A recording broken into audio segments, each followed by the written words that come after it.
그래서 이 마지막 시간에는요, 우리가 예수 동행의 길을 쓰면서 겪는 위기와 또 그런 것에 대한 극복에 대해서 함께 이야기해 보려고 합니다. 예수 동행의 길을 쓸 때 누구나 위기와 좌절을 겪게 된다라는 것이 사실이고요. 이제 그것에 대해서 말씀드리려고 합니다. 이 예수 동행의 길을 처음 쓸 때 마음과 생활에 상당한 변화가 일어나지만 어느 정도 시간이 지나면 이런 어떤 흥분, 어떤 감사, 이런 것들이 식어지고 영적인 진보도 더디게 되고요. 다시 삶이 무너지기도 한다는 거예요. 그래서 위기와 극복을 처음부터 이렇게 잘 배워야 할 필요가 있다라는 것입니다. 결론부터 말하자면 이 실패와 위기가 있지만 반드시 극복되고 또한 유익하다라는 것이죠. 가장 큰 유익은 뭐냐면 실패를 통해서 다른 사람들을 도울 수 있다라는 것이에요. 내가 실패한 것 때문에 다른 사람들도 똑같은 실패를 하게 되거든요. 똑같은 실수를 하게 되고 똑같은 낙심을 하게 됩니다. 그럴 때 우리가 먼저 경험한 우리가 그를 도울 수 있다라는 거죠. 마치 실패를 많이 겪어본 사람이 좋은 코치가 되는 것과 마찬가지입니다. 위기와 극복, 이 단원의 인기 강사는 누구냐? 실패를 많이 겪은 목사님이라고 합니다.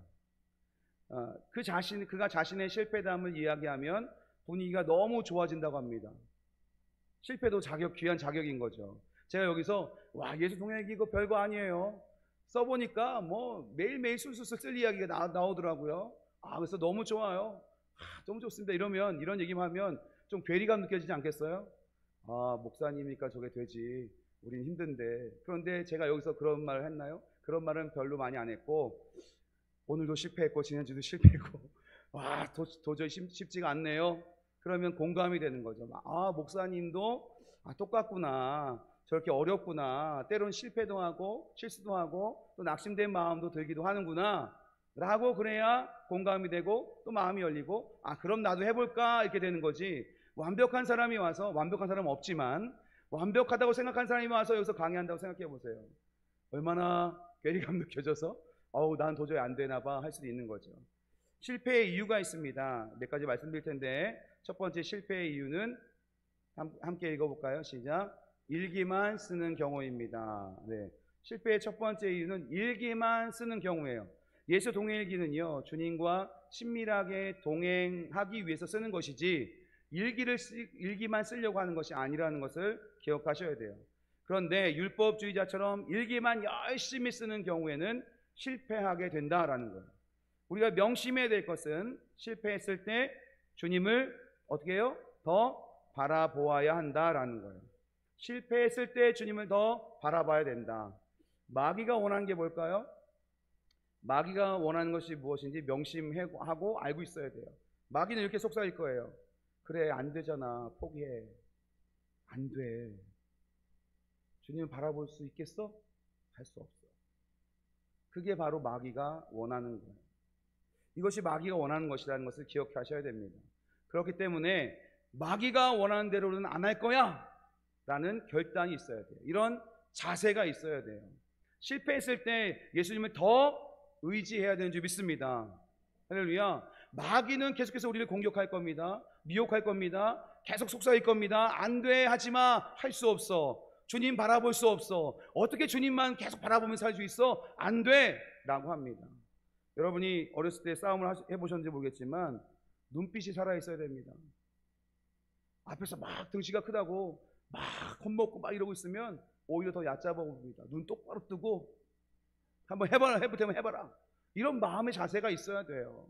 마귀도 마찬가지입니다. 계속 공격할 거예요. 끊임없이 우리가 포기할 때까지. 그러나 마귀를 똑바로 쳐다보고 예수 그리스도의 이름으로 선포하시기 바랍니다. 네가 원하는 대로는 안 할 거다. 네가 원하는 대로는 안 될 거야 라고 선포하시면 될 줄 믿습니다. 실패했을 때 그래서 우리가 예수님을 더 의지해야 된다라는 것이에요. 주님은 반드시 다시 일어나게 해주십니다. 베드로는 예수님을 3번이나 부인한 것에 대해서 실패자였죠.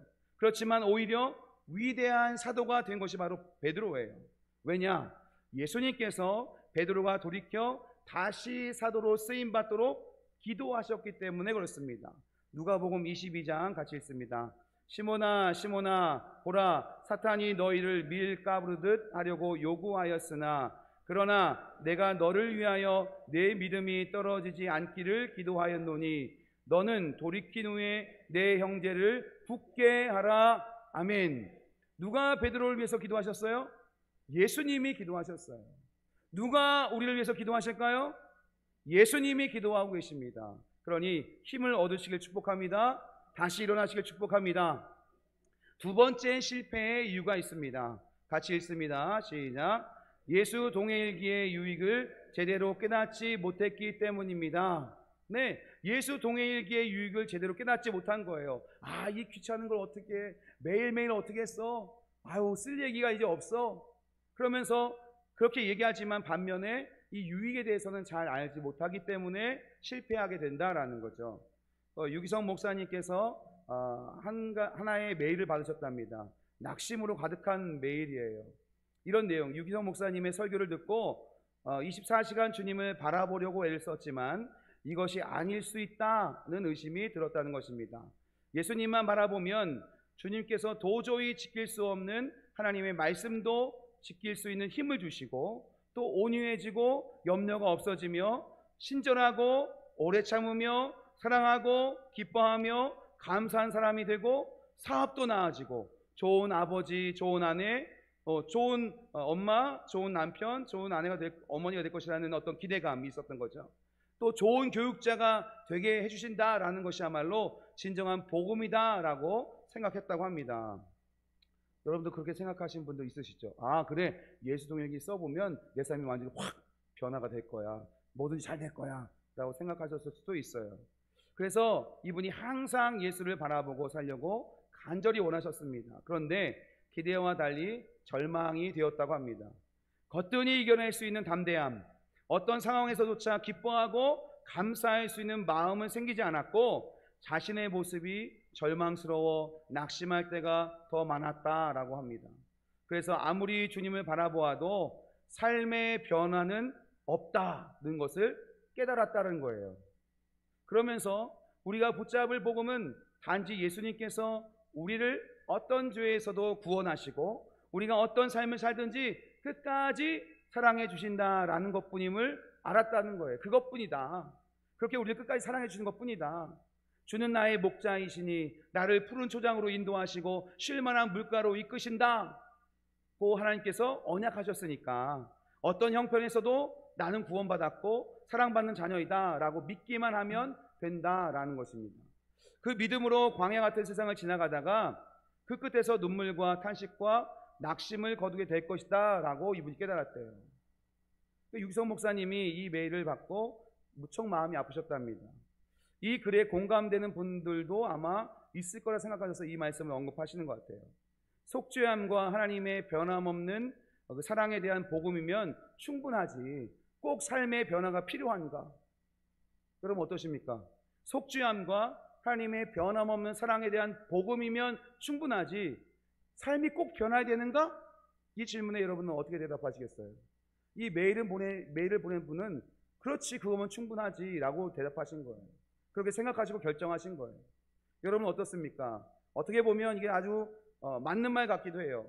아무리 주님과 동행하려고 애를 써도 우리는 본질상 죄인이기에 거룩하게 변화될 수 없어. 주님과 동행하려는 노력은 무의미해. 안 되는 일이니까. 그래서 하나님이 우리에게 속죄함과 사랑의 복음을 주신 것이다. 언뜻 듣기에는 놀라운 복음같이 들리지 않습니까? 근데 너무 위험한 주장이라는 거예요. 왜냐? 구원파 이단이 말하는 복음이기 때문에 그렇습니다. 삶의 변화가 없다고 얘기하는 거예요. 그냥 죄사해 주시고 너 용서해 주신 거고 너 사랑하는 거야. 그럼 끝이야. 삶이 변화에 대해서 얘기하지 않습니다. 이분은 자신이 말씀을 붙잡았다고 했지만 스스로 속이는 것이에요. 왜 이 다음의 말씀들은 믿지 않는가라는 거죠. 마태복음부터 함께 보겠습니다. 마태복음 5장 같이 읽습니다. 시작. 너희는 세상의 소금이니 너희는 세상의 빛이라. 이같이 너희 빛이 사람 앞에 비치게 하여 그들로 너희 착한 행실을 보고 하늘에 계신 너희 아버지께 영광을 돌리게 하라. 아멘. 소금이고 빛이라. 너희 착한 행실을 통해서 하나님께 영광 돌리게 하라 라고 말씀하셨어요. 요한복음 7장입니다. 나를 믿는 자는 성경의 이름과 같이 그 배에서 생수의 강이 흘러나오리라 하시니. 아멘. 성령 충만함을 얘기하시는 거죠. 15장, 요한복음 15장입니다. 나는 포도나무요 너희는 가지라. 그가 내 안에 내가 그 안에 거하면 사람이 열매를 많이 맺나니 나를 떠나서는 너희가 아무것도 할 수 없음이라. 아멘. 하나님 안에 있으면 주님께서 열매 맺게 해주신다라는 것 고백이죠. 갈라디아서 5장입니다. 같이 읽습니다. 시작.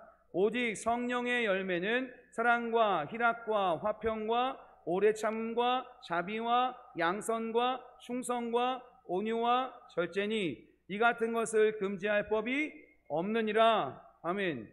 예수 그리스도를 믿고 성령 충만한 자들에게 주어지는 열매다, 삶의 열매다, 성품이 변화된다 라는 것을 말씀하고 있는 거예요. 마지막으로 데살로니가전서 5장입니다. 평강의 하나님이 친히 너희를 온전히 거룩하게 하시고 또 너희의 온 영과 혼과 몸이 우리 주 예수 그리스도께서 강림하실 때에 흠없게 보존되기를 원하노라. 너희를 부르시는 이니 미쁘시니 그가 또한 이루시리라. 아멘. 평강의 하나님이 너희를 온전히 거룩하게 하신다는 거예요. 온 영과 혼과 몸이 우리 주 예수 그리스도께서 강림하실 때 흠없게 보존되게 하신다는 거예요. 삶이 변화된다는 얘기를 말씀하고 있는 겁니다. 여러분, 성경은요 주 안에서 변화된 삶에 대해서 너무나 많이 말씀하고 있다는 것을 기억하셔야 됩니다. 내 삶은 안 변할 거야, 저 사람 절대 안 변할 거야, 예수님 믿어도 교회 다녀도 안 변할 거야 라고 말씀하시면 안 돼요. 성경은 분명히 변화된다, 변화된 삶에 대해서 말씀하고 있다라는 겁니다. 속죄함과 하나님의 사랑에 대한 말씀만 붙잡고 이 말씀들을 외면하면 큰일이라는 겁니다. 우리가 항상 주님을 바라보면 주님은 우리의 삶을 변화시켜 주시고 우리 안에 많은 열매를 맺게 하시는 줄 믿습니다.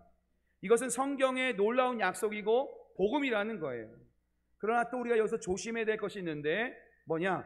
우리가 바라보아야 하는 것은 주님이지 주님이 이루실 일이 아니라는 거예요.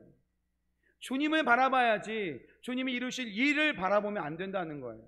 우리의 관심이 주님은 언제 내 삶에 역사해 주실까? 주님의 열매가 정말 맺어질까? 언제 기쁨이 생기고 감사하게 되고 내 성질이 변화될까? 여기에 있다면 또 그래서 계속 아이고 난 안 되나 봐, 언제까지 기다려야 하지? 여기에 머물러 있다면 그것은 실제로 주님을 바라보는 것도 주님 안에 거하는 것도 아니기 때문에 그렇게 생각한다라는 겁니다. 여러분, 우리의 기쁨의 이유는 변화된 삶이 아닙니다. 오직 주님입니다. 주님과 동행하는 것 자체가 기쁜 거예요. 이것이 주님을 인격적으로 알고 동행하는 것이다 라는 거죠. 아무리 수고로운 인생이라도 주님과 함께 멍에를 메고 사는 것만으로도 얼마나 놀랍고 흥분되는 일인가 라는 거예요. 이것이 진정 24시간 주님을 바라보는 것이고 주님 안에 거하는 것이다. 그럴 때 성령의 열매가 맺어지고 삶의 변화가 일어나게 되는 줄 믿습니다. 주님이 기쁨의 이유다라는 거예요. 주님 자신이 가장 큰 보상이며 주님과 동행함이 가장 큰 복이다. 여러분 이렇게 믿으십니까? 주님 한 분으로 만족하십니까? 찬양도 있잖아요. 주님 한 분만으로 나는 만족해, 나의 모든 것 대신 주님 찬양해. 이 찬양 아세요? 많이 고백하셨죠? 진실되게 고백하시고 사시고 계십니까? 주님이 가장 큰 보상이고 주님과 동행하는 것이 가장 큰 복인 줄 믿습니다. 그러면 반드시 주님께서 맺으시는 삶에 변화가 있다, 열매가 맺어진다 라는 믿음을 가지셔야 됩니다. 예수 동행일기를 쓸 때 큰 유익이 있는데요, 육신을 따라 사는 삶이 멈추는 거예요. 예수님과 동행하다 보면 더 이상 육신을 따라 사는 삶을 하지 않게 된다는 거예요. 정욕과 욕심과 탐심을 내려놓게 된다라는 겁니다. 누구를 미워하고 시기하고 다투고 비방하고 조롱한 것을 멈추게 되어진다라는 거예요. 이게 가장 큰 유익인 줄 믿습니다. 이것만으로도 너무 놀랍고 충격적인 일이죠. 유기성 목사님께서도 이렇게 예수 동행일기를 쓰시면서 육의 충동에 빠져서 실족했던 순간도 많았다고 합니다. 저도 마찬가지고요. 힘들더라고요. 하다가 보니까 나는 내 육신의 이 육체적인 일들, 육신에 약하기 때문에 또 나 안에서 자꾸 꿈틀대고 나오려고 하는 그런 모습들이 여전히 나를 힘들게 하고 있다라는 거죠. 그럴 때 이 유성 목사님 이런 생각을 하셨대요. 그런 날에 막 이 육의 충동에 빠져서 막 그렇게 괴로워할 때 그런 날을 보냈을 때 이 목사님께서 이런 날도 일기를 써야 하나? 써야 할까요? 아니 이런 날 쓰면 뭐라고 써야 되지? 전 국민이 다 보는데, 온 교인들이 다 보는데 뭐라고 써야 되지? 쓰지 말아야 되나? 라는 갈등이 있었다고 합니다. 그러나 이미 매일 일기를 쓰기로 결단했고 주위 사람들과 약속도 했으니까 쓰셔야 했습니다. 그러니 기도할 수밖에 없었고, 기도하다 보니까 주님의 마음이 깨달아지고 감정이 가라앉고 회개가 터지고 눈물의 기도가 열렸다라고 합니다. 그것을 일기로 쓰셨다라는 거예요. 저도 마찬가지입니다. 때로는 그냥 자고 싶어. 그래서 그냥 잘 때도 있어요. 사실 그냥 자지 않고 이 책임감이 있기 때문에 책상에 앉아서 한두 시간은 눈 뜨고 생각하다가 기도하다가 누워서 의자에 기대서 자다가 그러다가 몰라 하고 자요. 오늘 못 쓰겠어. 그리고 그 다음날 아침에 새벽에 가서 기도하고 오전에 출근해서 잠깐 또 씁니다. 그래서 계속 올리는 거예요. 이런 어려움이 있어요. 그럼에도 불구하고 일기를 쓸 수 없을 것만 같던 그날도 주님께서 일기를 쓰게 하시고, 또 그러면 주님께서 주신 은혜가 있다는 거예요. 이렇게 일기를 쓰시면서 목사님께서 깨달으신 게 있는데, 도저히 일기를 쓸 수 없을 것 같은 그날이 꼭 써야 하는 날이다라는 것을 깨달았다라는 거예요. 여러분, 도저히 일기를 쓸 수 없을 것 같은 그날 꼭 쓰셔야 되는 날인 줄 믿습니다. 아멘. 막 씨름하다가 그냥 주무시고 그 다음날 일어나서 또 쓰시면 되는 거예요. 쓰셔야 됩니다. 그날로 다시 일어나게 되기 때문에 그렇다는 거죠. 만약 일기를 쓰지 않고 넘어가면 그날의 실패와 죄는 엄청난 결과를 가져와서요, 그에 합당한 대가를 요구하게 되어 있습니다.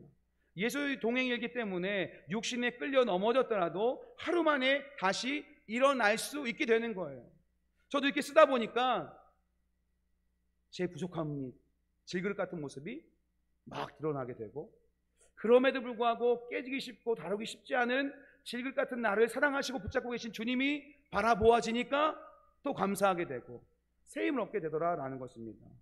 그러니 매일매일 주님과 동행하는 것이 얼마나 중요합니까? 일기를 쓰려고 해도 특별한 일이 없어서 일기 쓰는 것이 무의미하게 생각될 수 있습니다. 그러나 결코 무의미한 일이 아니다라는 것이에요. 우리는 거울이 있으면 자연스럽게 뭐합니까? 거울 보죠. 이렇게 어딘가? 여기인가? 제가 예전에 처음 할 때 머리가 빠지기 시작해서 여기 화나거든요.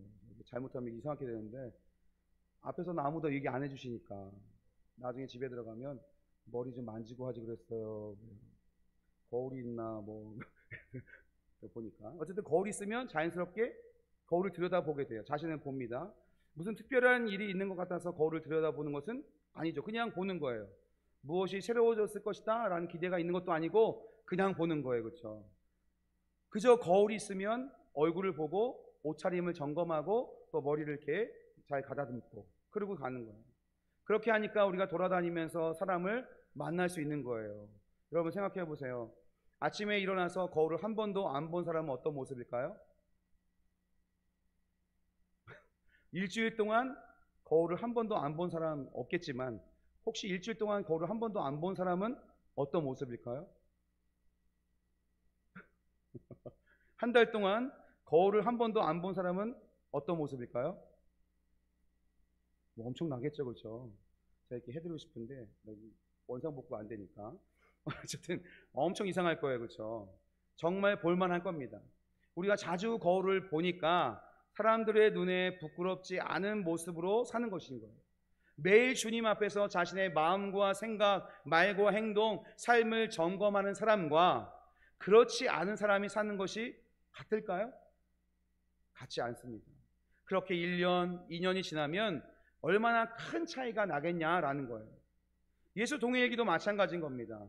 매일 일기를 쓰면 저 자신도 모르게 마귀가 넣어준 생각, 감정, 어리석은 미혹, 죄로 기울어진 일들을 깨닫게 되죠. 회개하게 돼요. 그래서 다시 주님 앞으로 돌아서는 계기가 된다는 거예요. 우리가 한 일이라고 뭡니까? 주님을 바라본 것밖에 없는데 삶이 바뀌어 가더라라는 거예요. 여러분, 예수 동일기를 쓰신 분들은 이걸 한번 해보세요. 예수 동일기 리딩데이를 한번 해보세요. 주님의 역사라고 여겨지는 부분에 여러분 쓰신 일기에 밑줄을 한번 그어보시고요. 그리고 매주 주님과 동행했던 일기에서 주님이 역사하셨다라고 고백될 일 하나만 정리해서 다른 사람에게 간증해 보십시오. 1년이 되면 50번의 간증거리가 생기는 거예요. 매일 그렇게 산다면 1년에 365가지 간증이 생기는 겁니다. 요즘에 열심히 오시는 한 집사님 계세요. 와, 그분은 정말 하루하루 주님께 민감하게 반응하며 또 깨닫게 하신 것들을 깨달으며 감사하며 자신을 돌아보는 일들을 하시더라고요. 너무 보면서 은혜가 됩니다. 다 그게 간증거리잖아요. 그렇죠? 그렇게 매일을 살아가면 우리는 1년에 365가지의 간증거리가 생기게 되는 거예요. 그런 그의 삶이 어떻겠습니까? 기도하고 말씀 보고 그럭저럭 평범한 일상을 보냈을 뿐인데 특별히 일기에 쓸 것이 없다며 지루해하는 그런 분에게 실제로 엄청난 역사가 일어나고 있는 것이죠. 여러분 생각해 보십시오. 마귀가 우는 사자같이 돌아다니는데 아무런 일도 없이 하루가 그냥 지나간 거예요. 얼마나 감사하고 놀라운 하루인가 말입니다. 여러분의 저 아프리카 가서 맹수들이 막 울거리는 그런 곳에 여러분 혼자 차에서 내려서 저기서 한번 며칠 살아보세요 하면 어떻겠습니까? 사시겠어요? 그 맹수들이 가만히 있겠어요? 지금 우리 영적인 삶이 이렇다는 거예요. 우리 하루하루의 삶이 마귀가 우는 사자같이 으르렁거리며 삼킬자를 찾아 돌아다니고 있다는 거예요. 그런데 나의 하루 살아보고 돌아보니 아무 일도 없었네? 별일 없었네? 나 이렇게 무사하네? 이것 자체가 너무 은혜라는 거죠. 마귀가 우리를 어떻게 할 수 없었던 거예요. 사단이 우리의 삶을 어떻게 꼬꾸라뜨릴 수 없었던 겁니다. 이것 자체가 너무나 놀라운 은혜다라는 것이죠. 그러니 하루하루가 주님의 은혜인 줄 믿습니다. 예수 동일기를 쓰는 것 때문에 이런 말들을 한답니다. 유기성 목사님한테. 유기성 목사는 지독한 사람이야. 지독한 사람이라는 거예요. 예수 동일기 쓴다고. 아닙니다, 여러분. 육신과 죄, 세상이 삼키려고 덤벼드는 상황에서 주 예수님만 따라 살겠다는 것이 어떻게 지독할 수 있겠냐라는 거예요. 어떤 남자가 혼자 집에 있게 되어서 음란물 웹사이트에 들어가 음란 영상물을 보고 있는데, 뜨끔하시는 분들 혹시 없으시죠? 있는데 음란 영상을 보고 있는데 현관문이 열린 띠띠띠띠띠 어떻게 했어요? 아내와 자녀들이 집에 들어온 소리가 들리더랍니다. 그런데 그 순간 이 남자분에게 이 성도님이 들은 생각이 뭐냐면 아내와 아이들이 집에 들어오는 것이 싫은 생각이 들더랍니다. 그 순간 화들짝 깜짝 놀라게 된 거예요. 그렇죠. 가족들이 집에 들어오는 것이 싫어지다니 생각만 해도 아찔하지 않습니까? 마음의 소원까지 응답하신 하나님이신데 정말 그 소원을 이루어 주시면 어떻게 하려고 그러는 거예요? 그러니까 하루 중에 아무 일도 없었다라는 것은요, 엄청난 일이 일어난 하루였다라는 겁니다. 하루에 아무 일도 없었던 날은 엄청난 일이 일어났던 하루다. 이런 고백이 있으시길 축복합니다. 내 삶은 맨날 똑같아요. 별일 없어요. 그 별일 없는 하루하루가 엄청난 일의 하루하루인 줄 믿습니다. 주님이 지켜주셨기 때문에 그렇죠.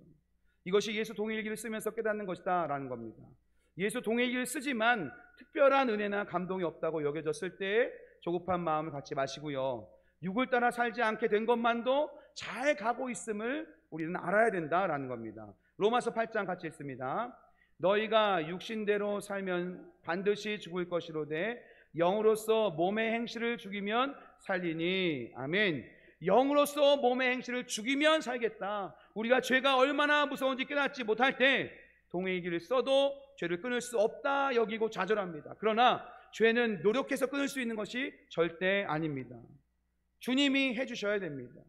주님이 끊어주셔야 되고 주님이 용서해 주셔야 되는 줄 믿습니다. 일기를 쓰면서 자신의 변화가 미흡하다고 느낄 수 있지만 실상은 계속 변화되고 있음을 알아야 됩니다. 세 번째, 우리가 동일기를 쓰면서 실패하는 이유입니다. 같이 읽습니다. 주님과 친밀함을 이루어 주실 주님을 믿지 못하기 때문입니다. 주님과 친밀함을 이루어 주실 분이 누구다? 나의 노력이 아니라, 내가 아니라 주님이시다. 주님이 그것을 약속하셨고 주님이 그것을 이루어 주실 것이다 라는 믿음이 우리 안에 있어야 된다라는 겁니다. 여러분, 17세기에 월터 마샬이라는 분이 있었습니다. 은밀한 죄에 빠져 살면서 죄책감에 시달리셨어요. 하나님이 두려웠고 자신에 대한 절망에 빠져 있었습니다. 그는 너무 괴로워하다가 청교도 신학자였던 토마스 굿윈을 찾아가서 고민을 털어놓게 됩니다. 그러자 토마스 굿윈이 이렇게 대답했습니다. 자넨 지금 자네가 짓고 있는 가장 나쁜 죄에 대해서 빼놓고 이야기하고 있네. 불신앙의 죄 말일세. 자네는 지금 자네의 죄악을 용서하시고 자네의 본성을 거룩하게 하시는 주 예수 그리스도를 진정으로 믿고 있지 않네. 이렇게 말씀하시는 거예요. 월터 마샬이 이 말씀을 듣고 충격을 받았습니다. 자기가 짓는 육체적인 음란함이나 거짓말이나 또 거듭나지 못한 어떤 성품의 죄라고 생각했었는데 주님을 온전히 믿지 못하는 그 믿음 없음이라는 거예요. 불신앙이라는 거예요. 자기가 상상도 못한 끔찍한 죄, 무서운 죄를 모르고 있었다는 것을 깨닫게 된 거죠. 그는 자기의 모든 죄를 용서하실 뿐 아니라 자기의 본성 자체를 완전히 바꾸어 주실 예수 그리스도를 실제로 믿고 있지 않았던 것입니다. 그리고 그 깨달은 후에 그가 쓴 책이 바로 성화의 신비라는 책이에요. 여러분, 가장 큰 죄는 주님을 믿지 않는 거예요. 주님이 우리를 친구 삼아 주셨고 우리에게 다가오시는 것을 믿지 않는 거죠. 주님과 친밀해질 것을 약속하신 그 주님을 믿지 않는 것, 이 믿음 없음이 가장 큰 죄다라는 거예요. 우리는 우리를 거룩하게 살게 하실 주님을 믿어야 될 줄 믿습니다. 데살로니가전서 5장입니다. 같이 읽습니다. 평강의 하나님이 친히 너희를 온전히 거룩하게 하시고 또 너희의 온 영과 혼과 몸이 우리 주 예수 그리스도께서 강림하실 때 흠없게 보존되기를 원하노라. 너희를 부르시는 이는 미쁘시니 그가 또한 이루시리라. 아멘. 하나님께서는 우리가 예수님을 믿을 때 죄사함만 주신 것이 아니에요. 이미 의롭게 되었고 하나님과 화평하게 되었습니다. 그리고 영원롭게도 하셨고 이미 그리스도와 함께 하늘에 앉히셨다라는 거예요. 우리가 할 일은 믿고 누리는 거예요. 이 사실을 믿고 누리면 되는 거예요. 그러므로 주님과 친밀해야 한다라거나 거룩한 사람이 되어야 한다라는 이런 부담감과 무거운 짐에서 벗어나게 된다는 거예요. 오히려 즐거워하고 감사하면서 주님과 친밀한 삶을 누려야 된다라는 겁니다. 이 기쁨과 즐거움을 누리시길 축복합니다.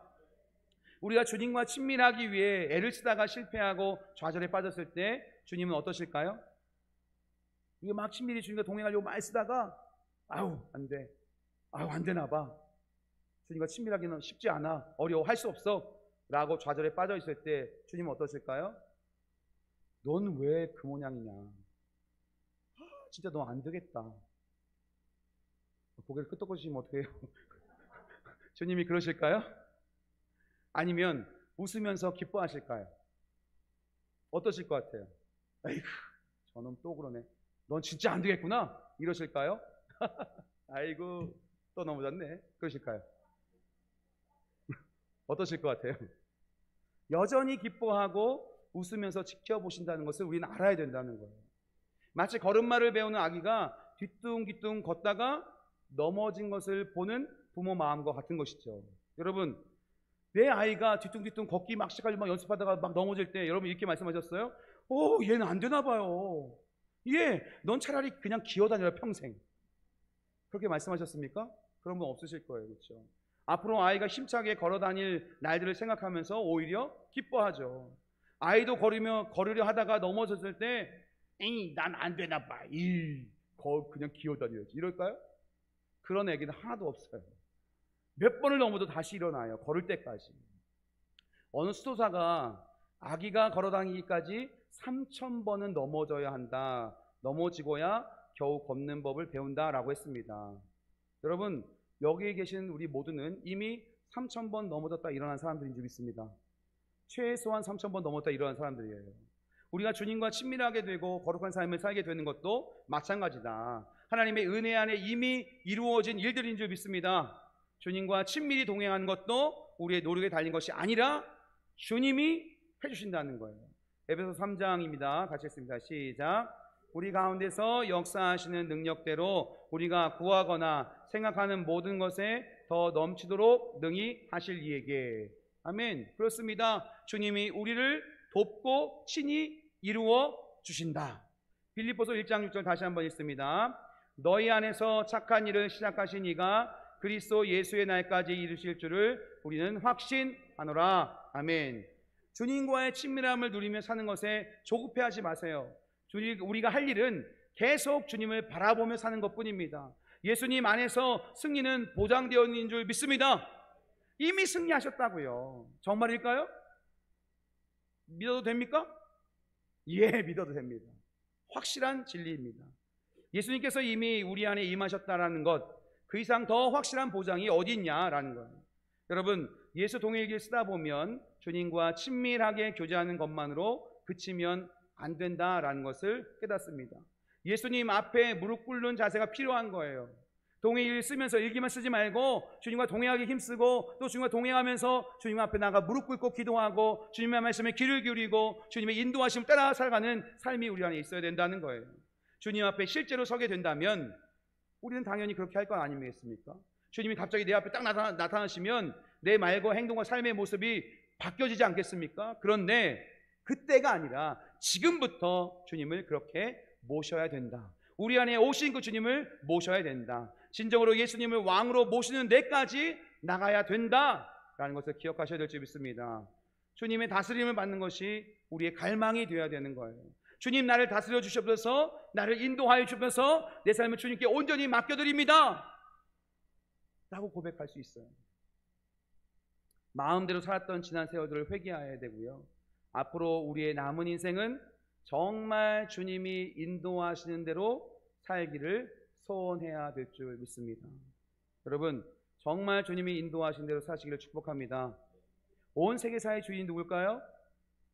이 세계 역사를 이끌어 오신 분이 누굴까요? 말씀하시고 예언하시고 그 예언하시고 말씀하신 대로 이루어지게 하시고 이루어 가고 있는 분은 누구실까요?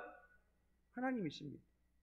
그 주님이 우리의 진정한 왕이시고 그 주님의 뜻대로 사는 것, 인도하신 대로 살아가는 것이 우리의 평생 소원이 되어야 될 줄 믿습니다.